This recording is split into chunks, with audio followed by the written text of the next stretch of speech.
الرحمن الرحيم. السلام عليكم ورحمة الله وبركاته.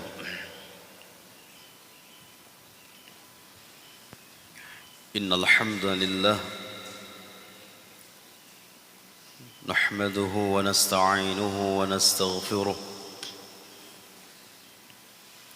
ونعوذ بالله من شرور أنفسنا وسيئات أعمالنا. من يهده الله فلا مضل له ومن يضلله فلا هادي له. أشهد أن لا إله إلا الله وحده لا شريك له وأشهد أن محمدًا عبده ورسوله وحبيبه وخليله ولا نبي ولا رسول بعده.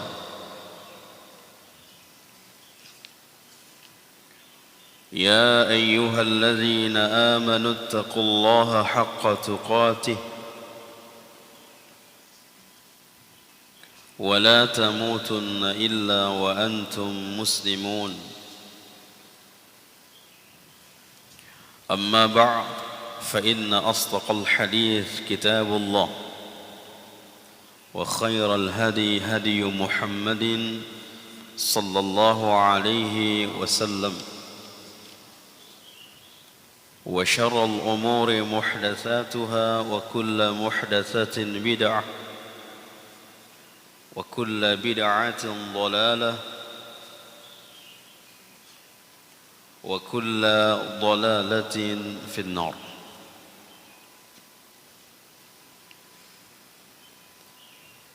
أحبتي في الله، أعزني الله وإياكم جميعا.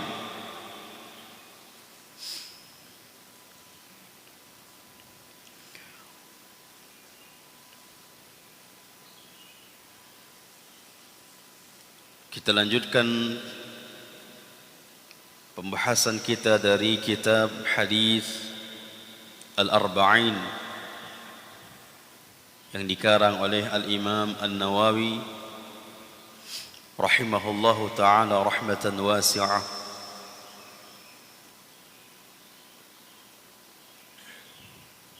Semalam sudah kita bahas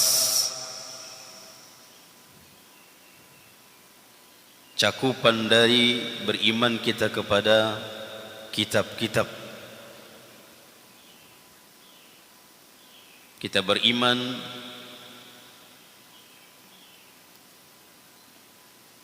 ada beberapa kitab yang diturunkan oleh Allah dan juga ada suhuf.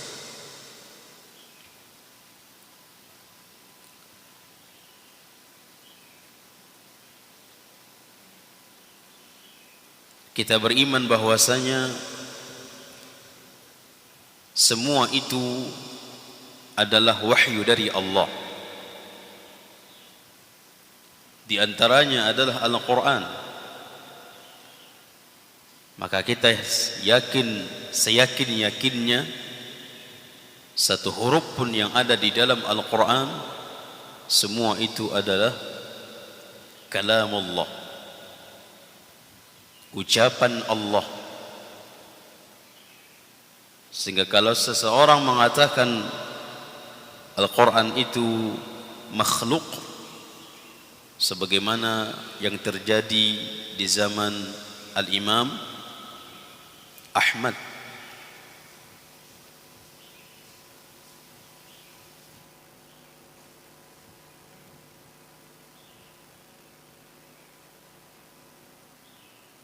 terjadi fitnah di zaman Imam Ahmad.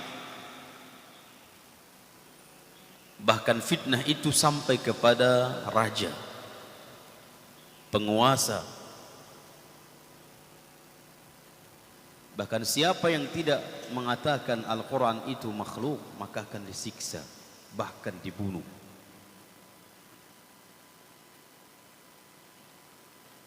Maka ini kekufuran. sebuah kekufuran.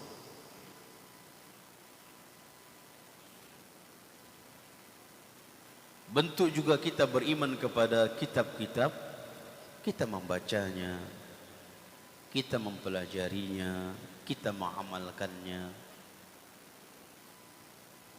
Di dalam sehari-hari kita amalkan. Kalau dia bentuk perintah, kita amalkan. Kalau dia bentuk larangan, kita hindarkan. Ini bentuk orang yang beriman kepada Al-Quran. Kalau hanya sebatas dia mengatakan saya beriman kepada Al-Quran, tapi dia tidak pernah membaca, dia juga tidak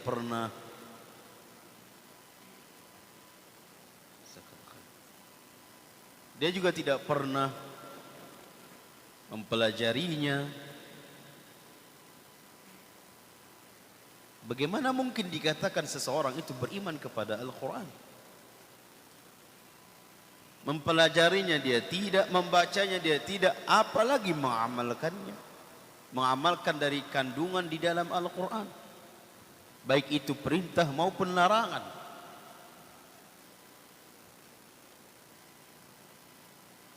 Dan tidaklah kita diperintahkan untuk mempelajari Al-Quran kecuali adalah untuk setelah mempelajari, belajar, dipinta kepada kita untuk mengamalkan.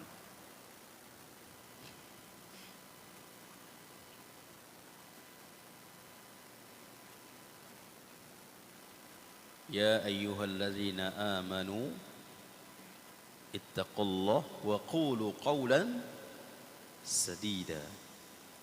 Ini perintah untuk ucapan sadida, yang benar, yang lemah, yang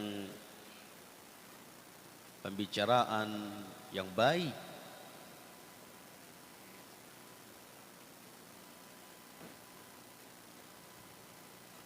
Allah melarang kita di dalam Al-Quran jangan buruk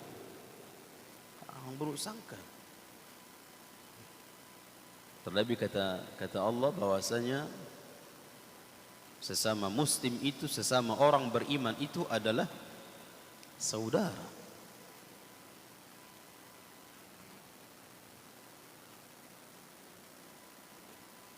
Terkadang buruk sangka itu jatuh ke lembah para salaf.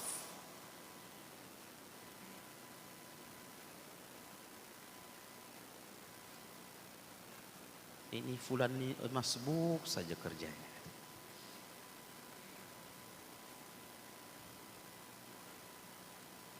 Padahal ada penyebab uzur dia masbuk. Bahkan bisa saja dia dulu datang ke masjid ini daripada kita. Namun karena qadarullah ada yang harus disetor, keluar kamar mandi ke kamar mandi dia. Kita katakan masbuk terus kawan. Berusaha jemaah. Makanya kata para ulama, berikan kepada saudaramu 40, 50 uzur. Mungkin.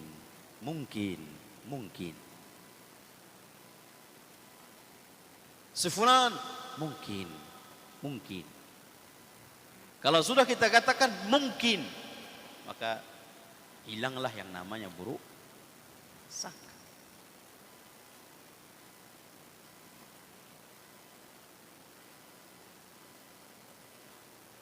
Itu terkadang dapat informasi dari teman-teman. Maka hibati fillah, terkadang juga kita selalu komen. Apa yang nampak komen. Semalam kita sudah bahas. Idh yatalaqqal mutalaqiyani 'anil yamini wa 'anil shimali qa'id. Ma yalfidhu min qawlin illa ladaihi raqibun 'atid. Kalau sembarang komen kita, apa yang kita nampak kita komen, ingat ada malaikat yang mencatat.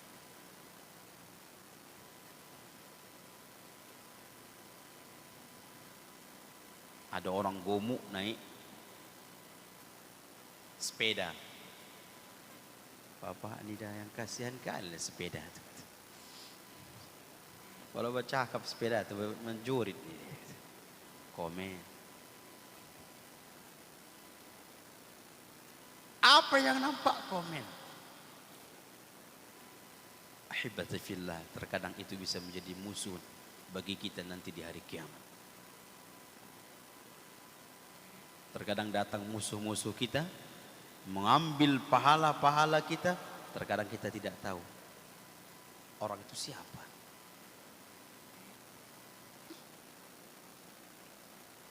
Baik.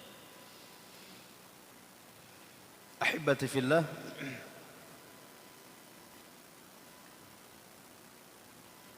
bentuk juga beriman kita kepada Al-Quran, menerapkan hukum-hukum yang ada di dalam Al-Quran. Di dalam Al-Quran itu mencakup dari sejarah-sejarah, baik sejarah para nabi yang dahulu,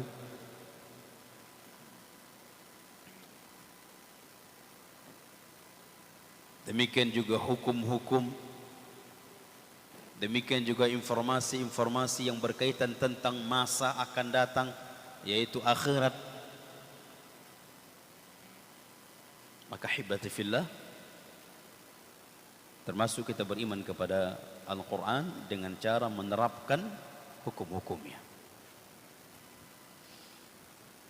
Baik. Kemudian setelah beriman kepada kitab-kitab, maka selanjutnya dari rukun iman adalah beriman kepada rasul.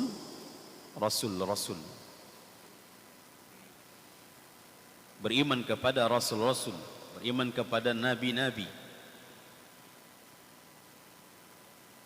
Yang jumlah nabi lebih banyak daripada jumlah rasul.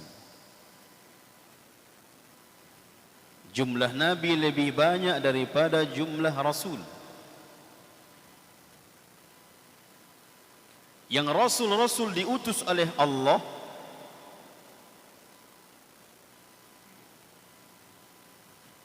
dengan yakin bahwasanya rasul itu utusan Allah. Ini bentuk cakupan beriman kepada rasul.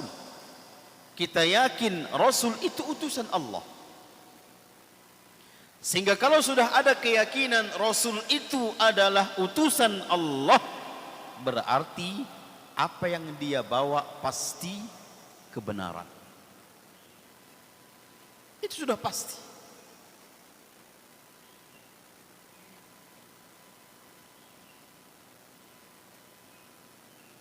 Makanya dua kalimat syahadah, wa asyhadu anna Muhammadar Rasulullah, dan kita bersaksi bahwasanya Muhammad itu utusan Allah.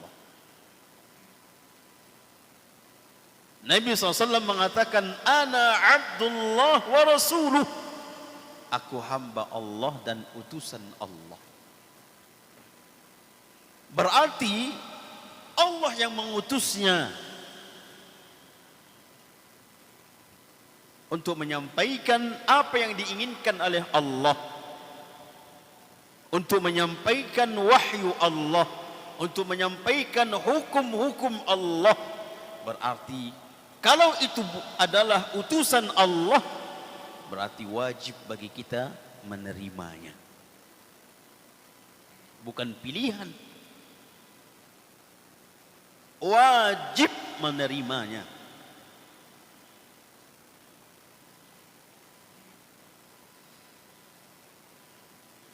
Maka fatu'minu anna Allah bu'itha rusulan,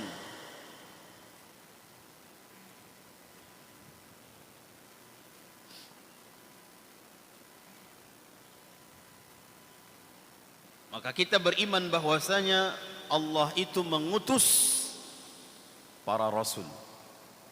Ini cakupan yang pertama. Jadi ketika kita beriman, membahas tentang iman kepada rasul, kita yakin rasul itu adalah utusan dari Allah. Sehingga apapun yang dibawa oleh rasul, pasti merupakan kebenaran.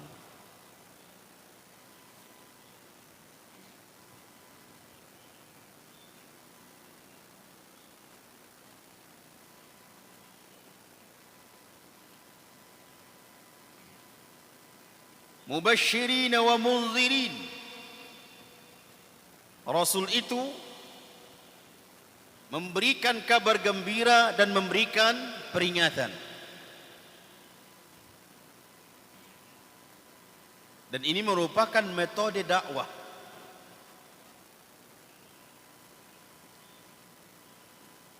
Ada berupa ancaman,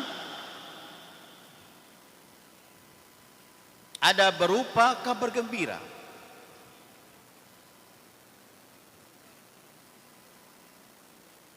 Ada berupa motivasi,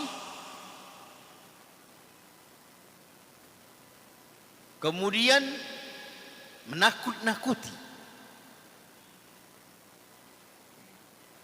Dan ini metode dakwah.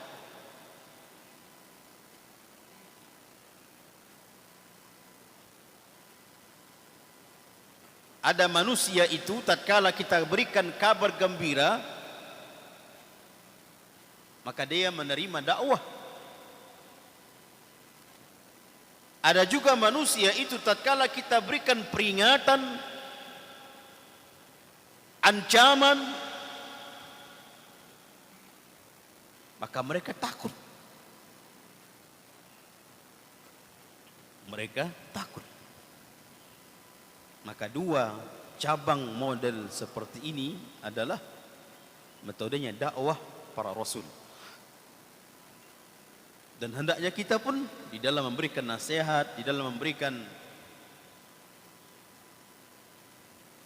dakwah kepada keluarga kita, kepada anak kita, kepada kerabat dengan metode ini, dua metode ini.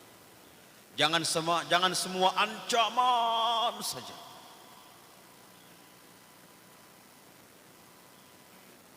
Tapi berikan kabar gembira juga.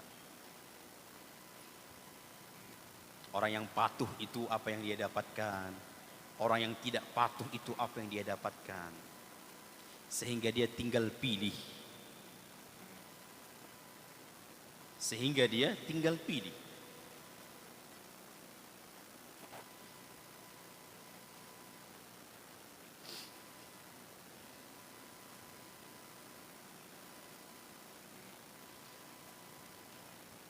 Kemudian juga di antara cakupan beriman kepada Rasul, kita mencintai mereka.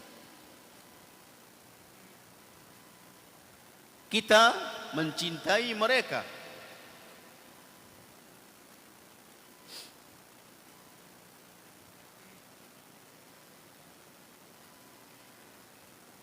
Dan kecintaan kepada Rasul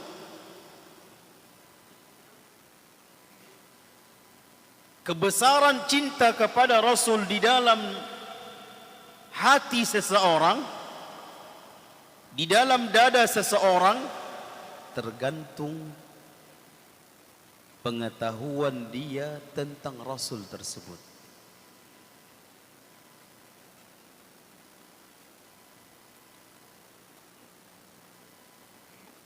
Semakin kuat cintanya, karena semakin mengenal Rasul tersebut. Yang kita misalnya adalah Rasulullah sallallahu alaihi wasallam.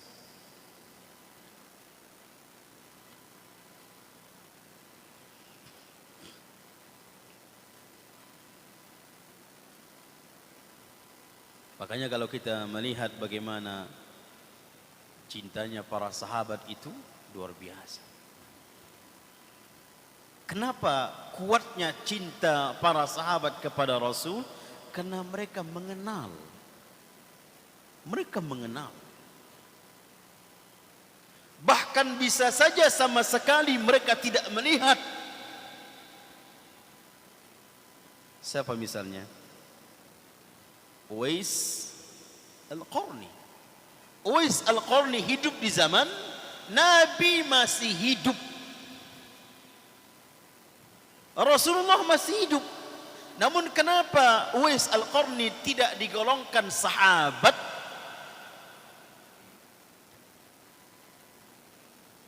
tinggal beliau jauh di Qaran.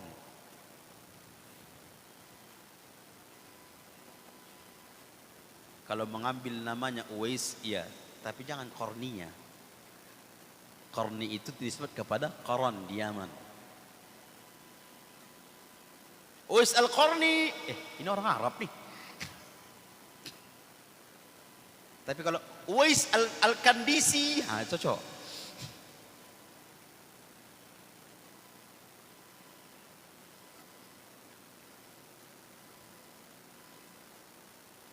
Nabi masih hidup. Namun beliau terhalangi dengan ibunya yang sendiri. Bahkan dia sempat berangkat. Namun di waktu itu Nabi safar berperang. Namun kata ibunya, cepat pulang ya nak, ibu sendiri di rumah ini. Karena kerinduan yang begitu dahsyat di dalam hati Uwais Al-Qarni, dia hanya mendengar nama saja, mendengar informasi-informasi tentang Nabi. Dia ingin berangkat, terhalang dengan ibunya yang masih tua. Dia izin sama ibunya, diizinkan walaupun berat oleh ibunya, dia berangkat. Qadarullah, Nabi tidak ada di situ. Nabi safar, kembali lagi dia ke rumahnya.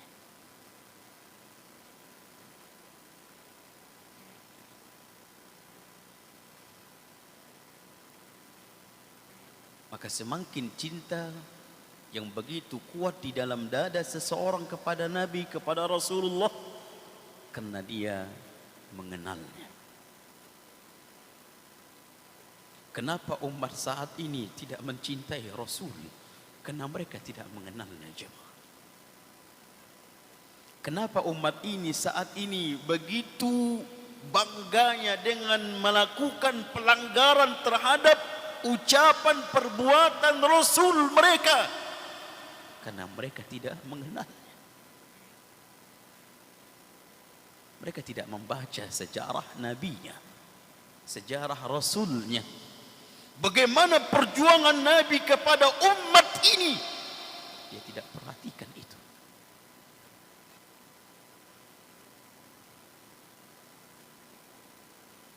Bukan hanya tangisan saja, kekhawatiran Nabi kepada umatnya.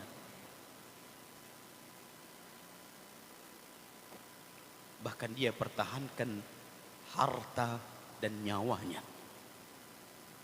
Begitu perjuangan Nabi untuk umat ini.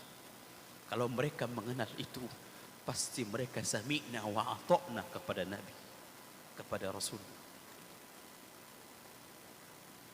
Namun mereka terlalu bangga, begitu bangganya mereka melakukan perkara-perkara yang melanggar sunnah Nabi. Itulah bid'ah.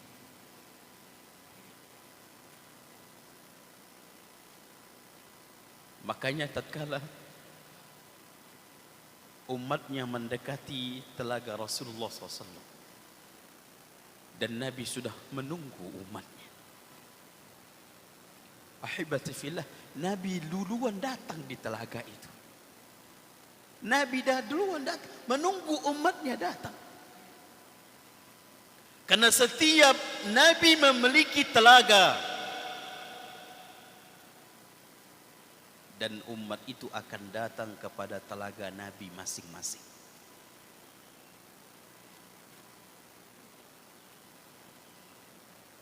Ketika ada orang yang datang dan Nabi tahu itu umatnya,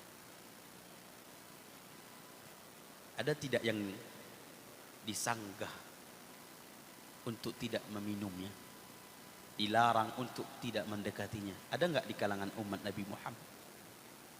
Ada, jemaah. Bahkan Rasul mengatakan, wahai malaikat, itu umatku, kenapa dilarang? Bukan umat Nabi Isa, bukan umat Nabi Musa, umatku. Kenapa dilarang? Apa kata malaikat? Wahai Muhammad, wahai Rasul, engkau tidak tahu apa yang mereka lakukan setelah wafatmu. apa yang mereka lakukan setelah wafatmu. Mereka menikmati bid'ah-bid'ah. Mereka menikmati apa yang engkau haramkan, mengatasnamakan agama. Mereka menghalalkan apa yang engkau haramkan, wahai Nabi, wahai Muhammad.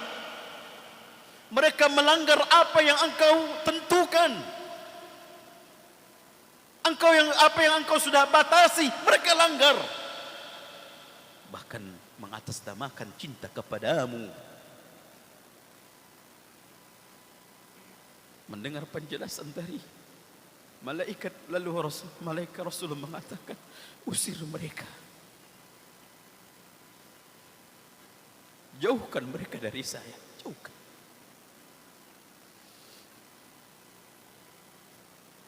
Dahsyat sebenarnya orang-orang yang tidak patuh kepada Nabi. Rasulullah mengharamkan musik, mereka mengatakan halal dengan alasan-alasan yang macam-macam, dengan berbagai hujah yang bermacam-macam.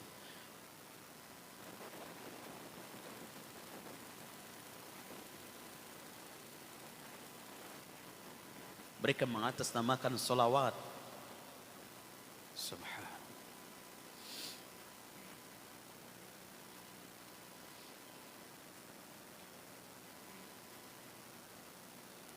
Maka kalau seandainya mereka mengenal, mereka membaca sejarah bagaimana kehidupan Rasul mereka, Rasulullah SAW, Rasul kita, Rasulullah Muhammad bin Abdullah sallallahu alaihi wasallam, wallahi jemaah, kita akan semakin cinta.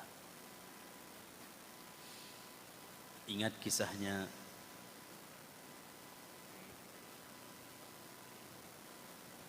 Talhah. Talhah itu di dalam melindungi Nabi di dalam perang Uhud, sampai tangan beliau itu lumpuh, atau bahkan dirinya yang lumpuh.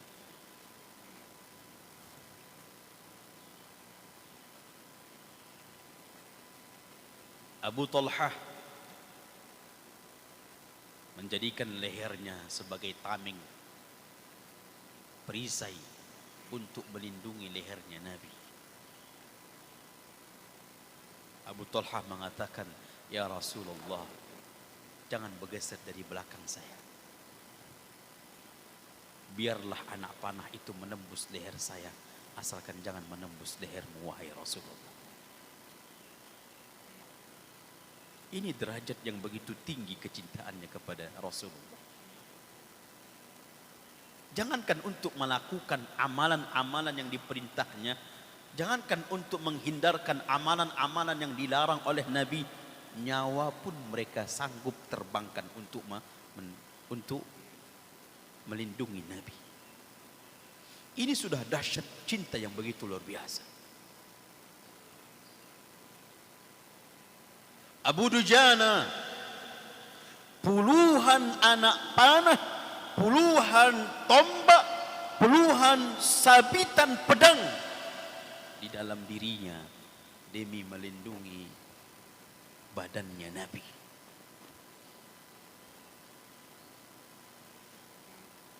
Itu Abu Dujana.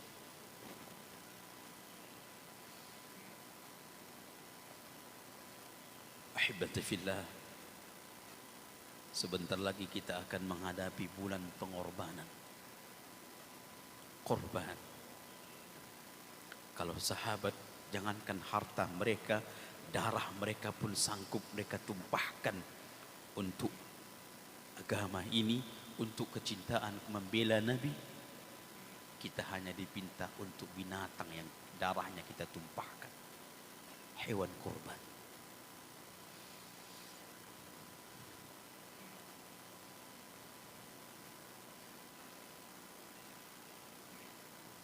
Darah binatang yang kita korbankan, yang kita tumpahkan, belum darah kita.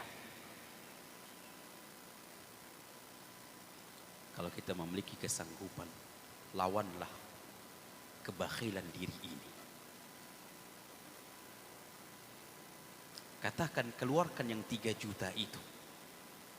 Ya Allah, keluarkan. Ini bentuk kecintaanku kepadamu ya Allah. Lawan itu. Kalau kita memiliki kesanggupan, kalau dibawakan semakin bakhil, tahun akan datang semakin bakhil. Tahun akan datang semakin bakhil. Tapi kalau di awal-awal kita mengatakan, ya Allah, ini bentuk kecintaanku kepadamu, mendekatkan diriku hanya kepadamu. Keluarkan itu.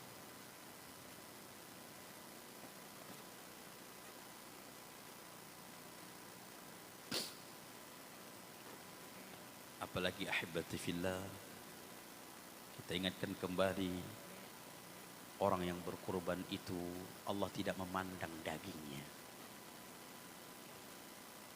Allah tidak memandang darah yang ditumpahkan. Enggak. Yang Allah pandang ketakwaan orang yang berkorban. Jadi ikhlaskan niat benar-benar di dalam berkorban. Ikhlaskan niat. Niatkan ini untuk mendekatkan diri kita kepada Allah. Niatkan ini, ya Allah, bentuk kecintaanku kepadamu. Niatkan itu untuk pembebasan dari api neraka. Niatkan itu dengan cara itu wasilah untuk mendapatkan syurga. Niatkan. Bukan untuk ujub, bukan untuk riya, bukan untuk dikatakan wah si fulan, wah si fulan, wah. Hilangkan itu semua. Dan demi Allah, syaitan akan membisikkan itu. Syaitan akan membisikkan itu. Maka hibati fillah, bentuk juga kita beriman kepada Rasul adalah kita mencintai Rasul, para nabi, kita cinta kepada mereka.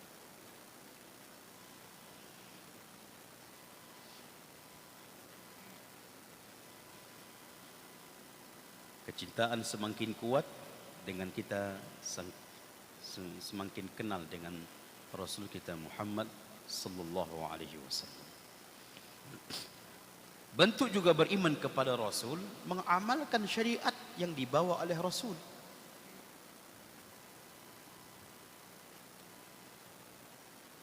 Jadi dusta katanya, aku cinta kepada Rasul, aku cinta kepada Nabi Muhammad, cinta kepada Rasulullah, tapi tidak mengamalkan syariatnya. Dusta. Ini cinta dusta. Atau bahkan mencintai perkara bid'ah. Sudah sampai derajat cinta, senang. Wallahi jemaah, ada orang sangat senang dengan bid'ah itu. Sebagaimana pemusik senang dengan musik.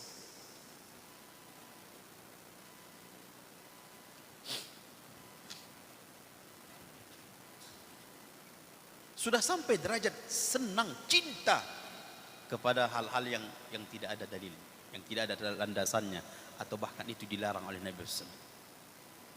Senang. Kalau sudah sampai derajat senang, kalau ada orang yang mengatakan tinggalkan, oh, dia marah. Dia marah.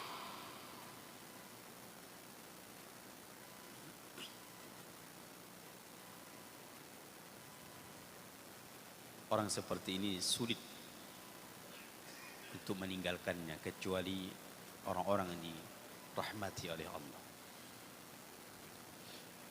Baik, ahibati fillah.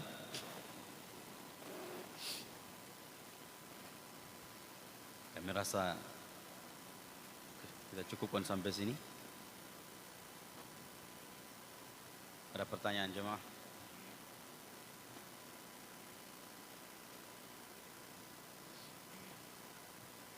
Enggak ada? Pak Nur, mau angkat tangan kayaknya.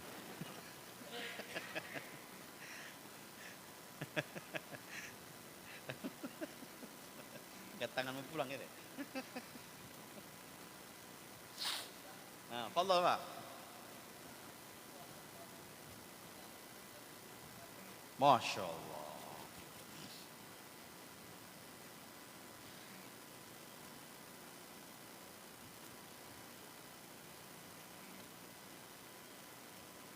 Ada perbedaan antara Nabi dengan Rasul. Kalau dia Rasul sudah pasti Nabi.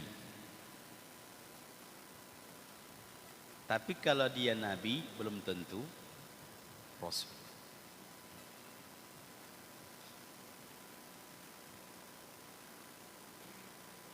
Jumlah Nabi itu ribuan.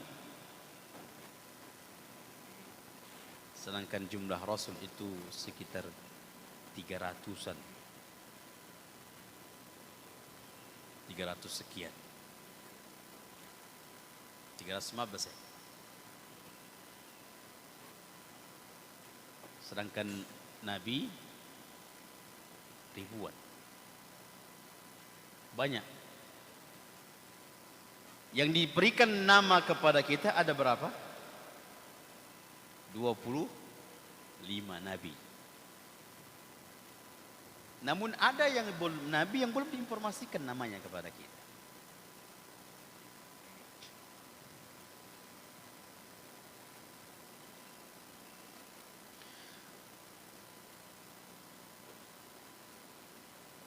Kita juga mencintai Nabi. Nah, kalau dia Nabi berarti hamba Allah dan Nabi Allah. Kalau dia Rasulullah, dia berarti hamba Allah, Nabi Allah dan Rasul Allah. Seperti Nabi kita Muhammad SAW, dia juga seorang Nabi dan dia juga seorang Rasul.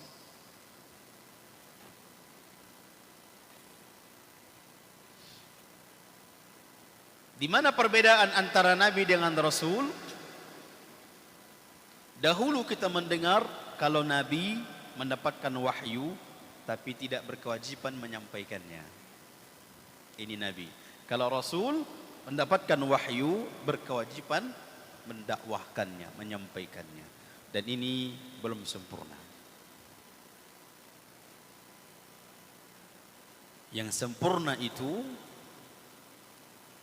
kalau dia Nabi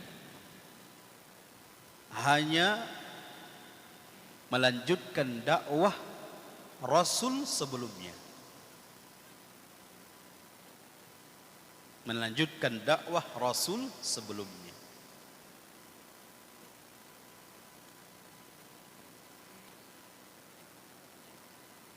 Nabi Musa alaihi salam, dengan siapa dia berdakwah kepada Fir'aun? Nabi Harun.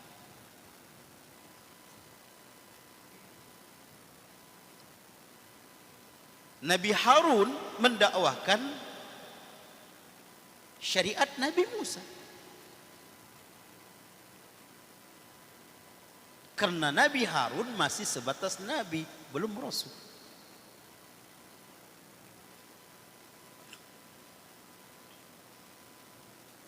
Sehingga bisa saja satu zaman itu hidup dua Nabi. Bisa saja. Beda lokasi. Beda lokasi. Dan orang yang di lokasi kepada Nabi ini, dia bertugas, kewajiban dia hanya mengikuti Nabi yang di lokasi dia. Gak boleh dia mengikuti lokasi B, mengikuti Nabi di A. Gak boleh. Dia kewajiban dia hanya mengikuti Nabi yang ada di lokasi itu, di tempat itu, tempat dia tinggal.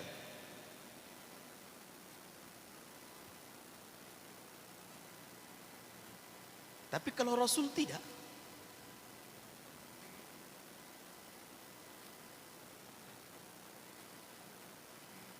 Kalau dia Rasul sudah membawa syariat baru Dia menyampaikan kalau ada nabi di zaman ikut dengan zaman itu, nabi itu juga harus mendakwahkan syariat Rasul itu, tidak membawa syariat baru. Dia hanya mengikut.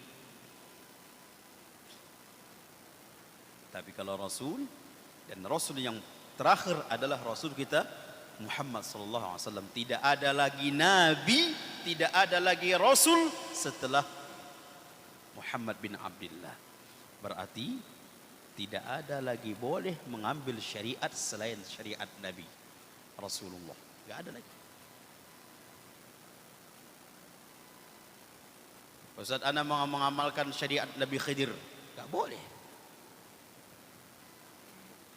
Anda mengamalkan syariat Nabi Isa, tidak boleh. Nabi Ibrahim, tidak boleh. Nabi Nuh, tidak boleh.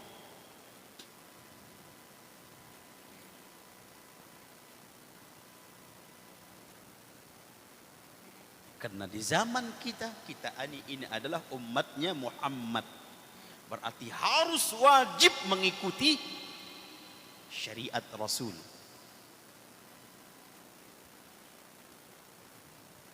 Makanya terkadang ada syariat di zaman Nabi sebelumnya dihapus di zaman Nabi Rasul kita Muhammad SAW.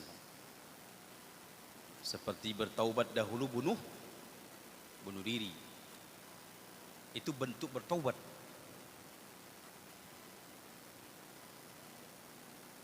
Di zaman Nabi diutusnya Rasulullah, bentuk bertaubat tidaklah bunuh dengan bunuh diri.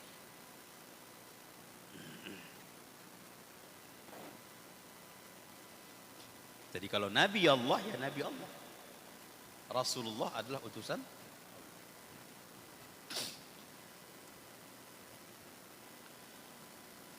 Baik jemaah, habis. Baik, semua yang benar datang dari Allah, yang salah datang dari kami kurang ilmu dan dari syaitan la'natullah. Insyaallah besok hari apa? Jumat. Sekali lagi, hari Jumat kita tetap membahas hadis al-arba'in insyaallah. Dan tutup dengan doa kafaratul majlis. Subhanakallahumma bihamdika asyhadu an la ilaha illa anta astaghfiruka wa atubu ilaik. Akhiru dawana alhamdulillahi rabbil alamin. Assalamualaikum warahmatullahi wabarakatuh.